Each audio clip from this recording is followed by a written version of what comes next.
The world is a strange planet, made of strange people, strange places, and strange events. These are the lists that expose the truth about the strangest things that happen here, on Earth, the strangest planet in the world. These are Miklists.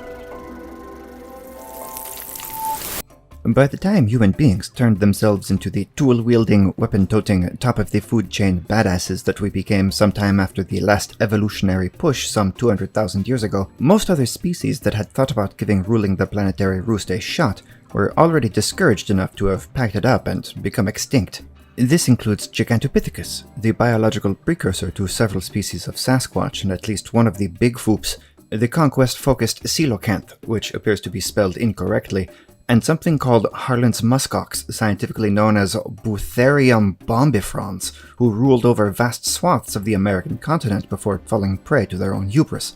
Other extinct animals with hilarious names include the beautiful armadillo, Dasypus bellus, which was way better than the one we have today, Megalomes desmaristil, or the mantique giant rice rat, which I suppose could have just been a tiny rat that ate huge grains of rice, the Labrador duck, Campthorhynchus labradorius, which was actually all duck and 0% canine, Notropis orca, aka the phantom shiner, a non-whale fish that should probably be a Marvel property, and short-nose cisco, which is a fish, not the thong song guy after rhinoplasty, a scorpion called Tius extinctus, which is fitting as it is indeed extinct, and a freshwater river mussel properly named Lampsilis binominata, which someone took the time to call the lined pocketbook for what were obviously ridiculous reasons. One of the final creatures to attempt world domination before human beings was the hyena, a dog-like cat creature that evolved alongside us on the African continent, and whose surreptitious ways were so successful that a number of their kind live among us today, without any idea who or what they may be. Thanks to family heritage and genetic disease testing companies like DNA and Me, many are learning the shocking truth through the wonders of science, but there are still a few old-fashioned ways to figure it out on one's own. 5 signs you may be a domesticated hyena. Number 1. Short hind legs. As it has been memed throughout history, length is frequently unimportant depending on the action one takes with the tool, and this has proven especially true for legs.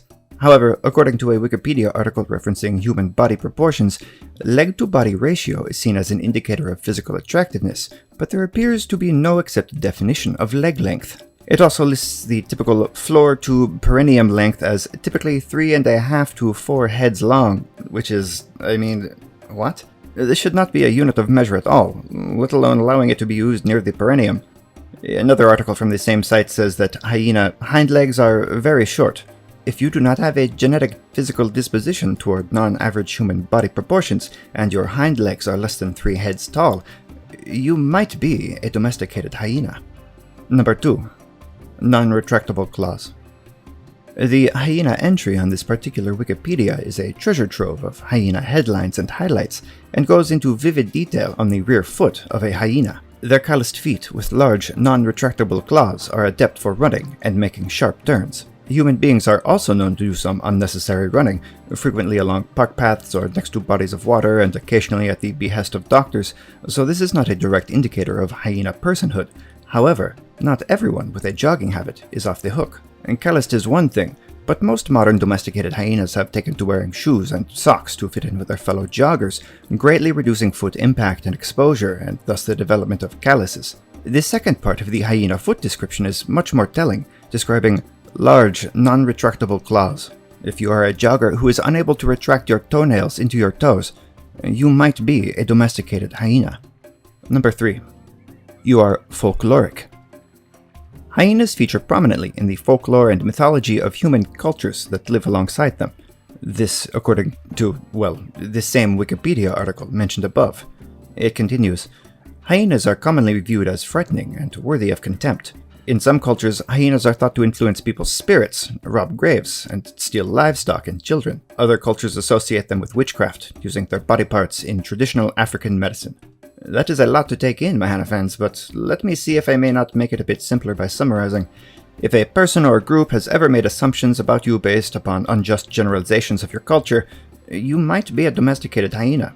Also, if you are aware that a part of your body has been used in the creation of a medicine, you might be a hyena, and you should probably contact some sort of authority because that is whack. Number 2.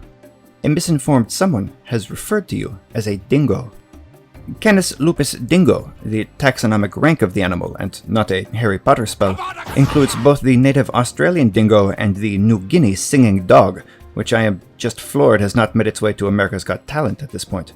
Dingoes experienced their heyday in the early 1980s after a child was attacked and killed on a camping trip near Uluru, popularizing the insensitive and unfortunate meme, "A dingo ate my baby."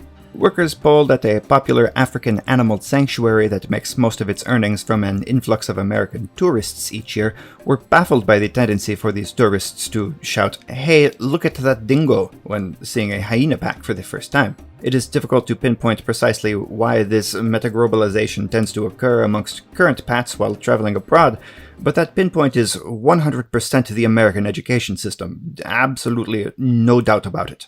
If you have ever been honestly misidentified as an Australian wild or New Guinea singing dog, you might be a domesticated hyena. Number 1. You have been stopped on the street by a producer and asked to perform in the Broadway or live-action film version of The Lion King.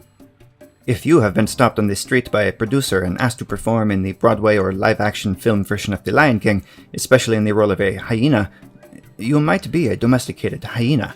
Bonus points if you've sat in a hair and makeup chair only to have the stylist tell you, "Nah, you're good." Episode 9, in the books. Thanks for watching, Mahana fans, and keep watching the... You know what? I'm going to cut it there. Keep watching.